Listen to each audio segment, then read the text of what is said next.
मित्रों 408 युवकों को और इस समय ऑफर लेटर ये भेजे जा रहे हैं।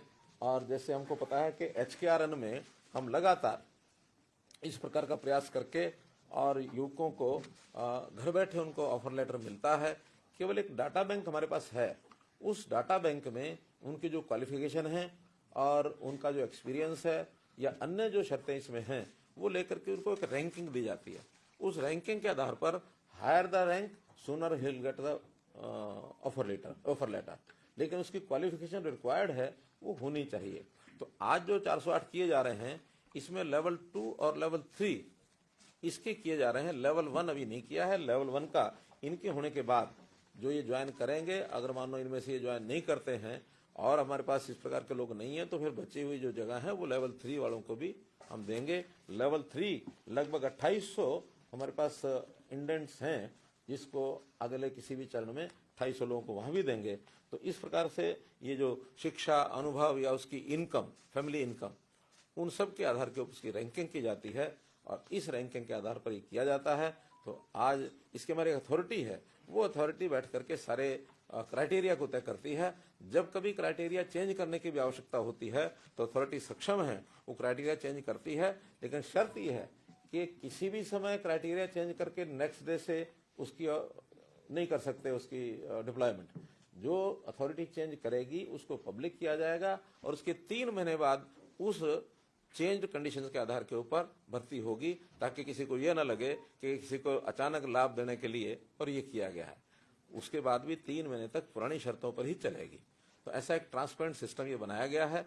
तो इसका बहुत बड़ा लाभ उन लोगों को हो रहा है जो नौकरी तो करना चाह रहे हैं लेकिन सरकारी नौकरी योग्यता के से उनको वंचित रह जाते हैं, मिलती नहीं है।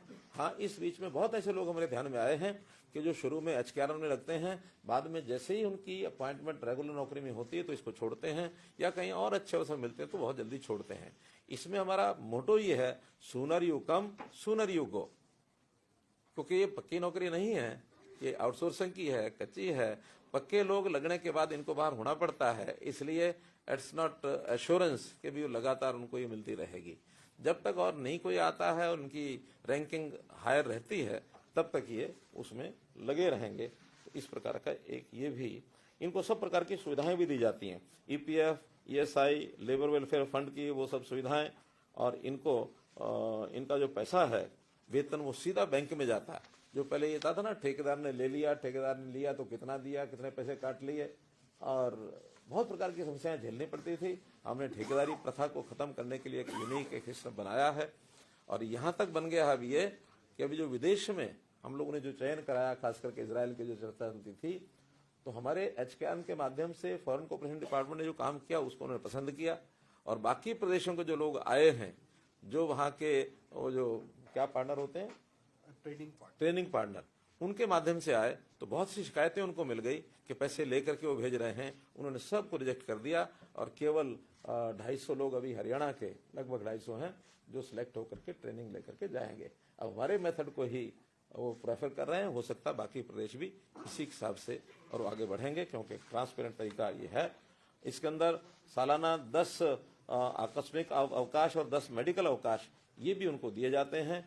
आयुष्मान भारत की सुविधा भी उनको 1500 रुपया लेकर के, और इन सबको जैसे 3 लाख तक की जो एक कंडीशन है कि 3 लाख तक 1500 रुपया देंगे, वो लाभ भी इनको दिया जाता है।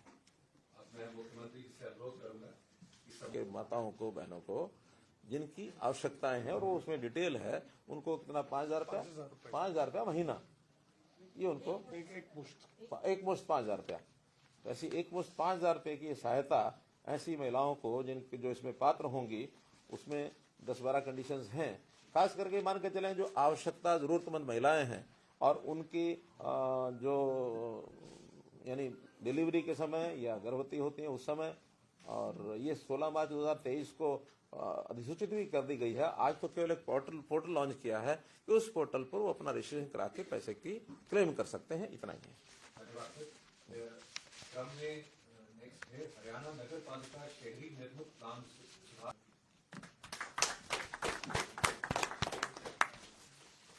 मित्रों, जैसा आपने को पता है कि अभी हमने जन संवाद कार्यक्रम किया और जन संवाद कार्यक्रम में भी और उसके बाद विकसित भारत संकल्प यात्रा, उस समय भी लगभग 8,000 से ऊपर ये कार्यक्रम हुए हैं। सभी गांव में हुए हैं, शहरों में भी हुए हैं। तो इन 8,000 गांव में जो हमारे पास डिमांड्स आई हैं, कुछ शिकायतें आई हैं, या कई ऐसे केसेस जो पुराने उलझे हुए हैं, उन सबको सॉल्व करने के लिए हम लगे हैं। एक बड़ी मात्रा में ऐसे एप्लीकेशंस हैं जहां लोग 50-50 साल से रह रहे हैं। उनके शुरू में रेजिडेंशियल मकान थे जो अलॉट किए गए, बाद में धीरे धीरे आवश्यकता पड़ने पर उन्होंने इसमें किसी ने दुकानें बना ली, किसी ने छोटी इंडस्ट्री बना ली। तो उनका एक लैंड यूज तो ओरिजिनली कुछ किसानों को विभिन्न योजनाओं में सब्सिडी जो मिली है इसका भी आज वितरण होना है। सबसे पहले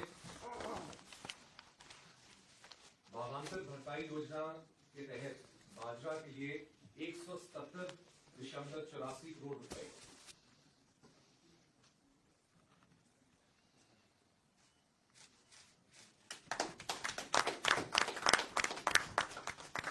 इसके बाद धान की सीधी बिजाई DSR योजना के तहत 24.42 करोड़ रुपए,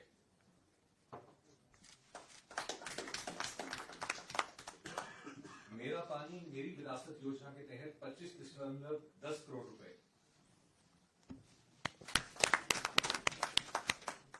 प्राकृतिक खेती योजना के तहत 1.20 करोड़ रुपए,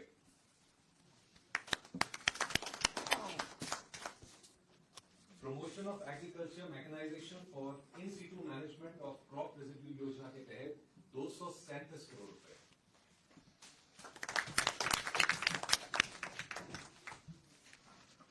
मित्रों, ये था कुल मिलाकर किसानों को समय समय पर जो हम सहायता देते हैं, उसमें आज विभिन्न प्रकार के जो उनका मुआवजा या था, उनकी जो इंसेंटिव राशि वो जो बनती है, उसको आज हमने रिलीज किया है। आपको पता अपने किसानों के प्रति काम करता है कि जब भी कभी किसी प्रकार की कोई आपदा आती है अथवा हमको कोई नई स्कीम चलानी होती है जिसमें किसान का भी हित हो और उसमें प्रोडक्शन के नाते हो अथवा नई विधि के नाते से, कोई टेक्निक के नाते से हो, तो वो उसके लिए हम नई नई चीजें अपनी खोजते हैं आवश्यकता के अनुसार। तो जैसे सबसे पहले जो खराब फसलें खरीफ सीजन 2023 का ये जो आज मुआवजा दिया गया है, इसमें आज हमने 18 करोड़ रुपए की राशि रिलीज की है। और इस वर्ष में इससे पहले भी 4 बार अलग अलग समय पर ये राशि रिलीज की गई है। तो कुल 130 करोड़ रुपया ये जो फसल खराब होने के बाद विभिन्न मदों के अंदर ये दी गई है, जिसमें चाहे वो वाणिज्यिक संपत्तियों का नुकसान हुआ हो 25 रुपये था। इस प्रकार ऐसे ही दूसरा जो विषय था, इस समय धान के नाते से हमने जो योजनाएं शुरू की हैं उसके अंदर 980 करोड़ रुपया राशि ये दे चुके हैं। और इसी का परिणाम है कि हमारे अब किसान पराली को जलाते नहीं हैं, इकट्ठा करते हैं, बेल बनाते हैं, बाद में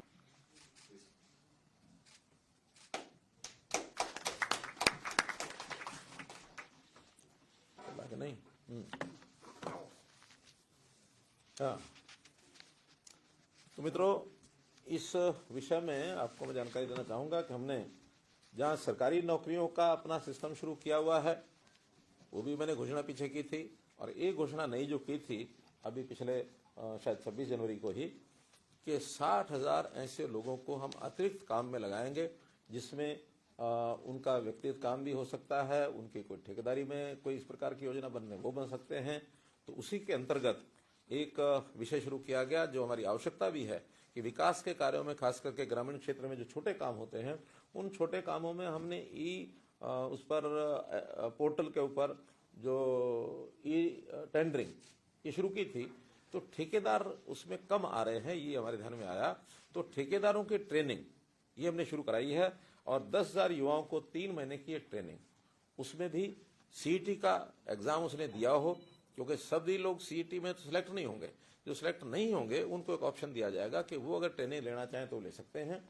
और उसके बाद उनके पास कोई इंजीनियरिंग का या तो डिप्लोमा नहीं तो डिग्री ये होनी चाहिए।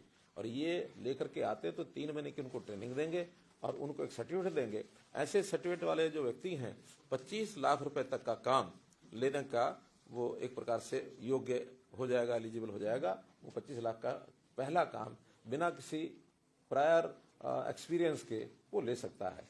1 साल के लिए 3 लाख रुपए का ऋण बिना ब्याज के वो भी उसको दिया जाएगा ताकि कैपिटल मनी उसको मिल जाए और वो 1 साल के बाद अपना उस पैसे को वापस करे। तो इस प्रकार का भी एक प्रावधान किया है। तो 10,000 युवाओं को ये काम हम देने में और एक प्रकार से सक्षम हो जाएंगे। आज आदरणीय मुख्यमंत्री जी वन मित्र योजना एवं पोर्टल का भी शुभ बटन लगाएं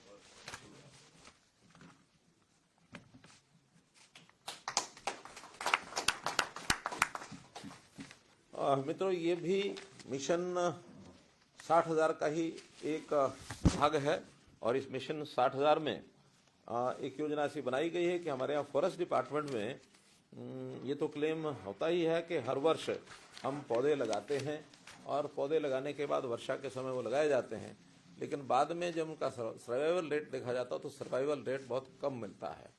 इसको ध्यान में रखते हुए योजना बनाई गई कि पहले साल में हम 7,500 युवाओं को एक ऐसा काम दें ताकि वो पेड़ लगाएं और पेड़ लगाने के बाद 4 वर्ष तक उन पेड़ों की देखभाल करें, उसमें सिंचाई करें। हमारे फॉरेस्ट मिनिस्टर भी आज साथ हैं, तो इन्होंने पूरा मेहनत करके योजना बनाई है और मुझे लगता है कि इस योजना में सफलता हमको मिलेगी और 7,500 लोगों को पहले साल, अगले साल में आवश्यकता पड़ने पर और भी इसमें जोड़े जा सकते हैं। और प्रारंभ में 10,000 रुपये की इनकम उनको हो जाए, उसके बाद फिर हर वर्ष वो बढ़ती चली जाएगी। तो सबसे पहले तो इसके अंदर हमने तय किया है कि जो 1,80,000 रुपये से नीचे की इनकम के लोग हैं, इनमें से युवाओं को छांटा जाएगा। आज जो पोर्टल हम लॉन्च कर रहे हैं, इसमें अपना रजिस्ट्रेशन करेंगे और योजना का स्वरूप ऐसा है कि जिस एरिया में, गांव में, शहर में वो करना चाहता है, तो जहां कहीं उनको लगता है प्राइवेट जगह हो या कोई पब्लिक प्लेस हो, फॉरेस्ट की लैंड नहीं होनी चाहिए, क्योंकि फॉरेस्ट लैंड पर तो फॉरेस्ट के लोग ही करेंगे। फॉरेस्ट लैंड को छोड़कर बाकी एरिया में वो कहीं भी पेड़ को लगा सकता है।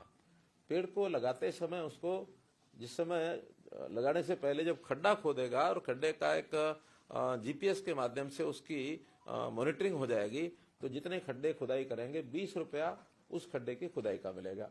इसके बाद जिस दिन वो पेड़ लगा देगा, नर्सरी से उनको पेड़ मिलेंगे और कोशिश ये रहेगी कि 2.5-3 फुट से बड़ा पेड़ उनको मिले, ताकि वो बाद में लगने के बाद 3-4 वर्ष में बड़ा स्वरूप कर लेगा। छोटी नर्सरी उनको नहीं देंगे, तो 3-3.5 फीट का, 2-2.5 फीट का, 3 फीट का पेड़, यानी बड़ा पेड़ उनको मिलेगा। और जिस दिन वो पेड़ लगाएगा 30 रुपया उस दिन उसको मिलेगा। तो शुरू में पहले ही महीने में 50 रुपया महीना उसको मिल सकता है और उसके बाद साल भर के लिए 10 रुपया महीना हर पेड़ का। अगर 1,000 पेड़ लगा दिए हैं तो शुरू में 50,000 रुपया मिल जाएगा और उसके बाद 10,000 रुपया महीने का उनको मिलता रहेगा और उसमें पानी, खाद, जो कुछ डालना उसको प्रबंध करेगा और उसका हर महीने जीपीएस सिस्टम में उसको मॉनिटर किया जाएगा कि हाँ, ये पेड़ जो उसने लगाया था वो वही पेड़ आगे बढ़ रहा है। और उसी पेड़ का अगले वर्ष में उसको 8 रुपया मिलेगा, लेकिन अगले वर्ष में नए पेड़ भी वो लगाना चाहेगा तो एक 10% पेड़ अपने बढ़ा सकता है। यानी 1,000 पहले लगाए हैं तो 100 पेड़, इसको अगर ज्यादा लगाना कोई चाहेगा तो 200 पेड़ भी कर सकते हैं, ताकि उसको पिछले भी 8,000 रुपये मिल जाए और ये नए पेड़ के भी अगर 200 हैं तो 50 रुपये का लगाते समय और बाद में 10 रुपया यानी 2,000 रुपया, ये ताकि किसी भी कारण से उसकी कीमत लमसम भी अच्छी मिले और बाद में 10,000 रुपये सुनिश्चित हो जाए। अभी 1,000 पेड़ की अपर लिमिट रखी है। अगर किसी हमारे अनुभव के आधार पर, डिमांड के आधार पर कोई 1,000 से ज्यादा भी लगाना चाहता तो लगा सकता है। 4 वर्ष तक ये पेड़, उसका पैसा उसको मिलता रहेगा। एक बार लगाना है, पहले साल 10 रुपया, दूसरे साल 8 रुपया, तीसरे साल 5 रुपया, चौथे साल 3 रुपया। तो इसे 4 साल के बाद वो जो भी जमीन का मालिक होगा, अगर वो खुद मालिक है तो अपने पास रखेगा और जो खुद मालिक नहीं है, किसी और की जगह पर लगाया है, किसी के घर में लगाया हो या शमशान में लगाया हो या पार्क में लगाया हो, तो जो उस मैनेजमेंट देखने वाला जो उस एरिया का है, उनको फिर वो हैंड ओवर कर देगा विद एन एफिडेविट। उससे एफिडेविट लेंगे कि वो 10 साल तक इस पेड़ को काटेगा नहीं, कम से कम 4 और 10, 14 साल तक पेड़ वो रहे। और इसमें एग्रो फॉरेस्ट्री नहीं आएगी। एग्रो फॉरेस्ट्री में जैसे यूकलिप्टस होता है या पॉपुलर होता है, हाँ, ये कमर्शियल पेड़ ये नहीं आएंगे। जो परंपरागत पेड़ हैं वो जितने लगेंगे उसमें से हमारा फॉरेस्ट कवर ये बढ़ेगा। और जो अभी सर्वाइवल रेट जो कम है, उस सर्वाइवल रेट को भी हम सुनिश्चित कर पाएंगे कि ताकि उसकी रक्षा करने वाला एक व्यक्ति है। वन मित्र बनने के बाद वो व्यक्ति अगर दूसरा कोई काम लग जाता है, उसको कहीं किसी दूसरे को भी देना होता है, तो उसको चेंज ओवर करके दूसरे व्यक्ति को भी उस जगह अपनी जगह लगा सकता है। ये उनका अपना इंटरनल सिस्टम रहेगा। तो ये सारा विषय, हाँ, अगर वो चेंज भी नहीं करता और छोड़ के भागता है तो क्या होगा? हमारे पीसीसी में बैठे हैं, ये विषय ध्यान नहीं आया, फिर फॉरेस्ट टेक ओवर कर लेगा। हाँ, यानी कोई मान लो बीच में छोड़ जाता है और कोई आगे वो किसी और को हैंड ओवर नहीं करता, तो उसको फिर फॉरेस्ट टेक ओवर कर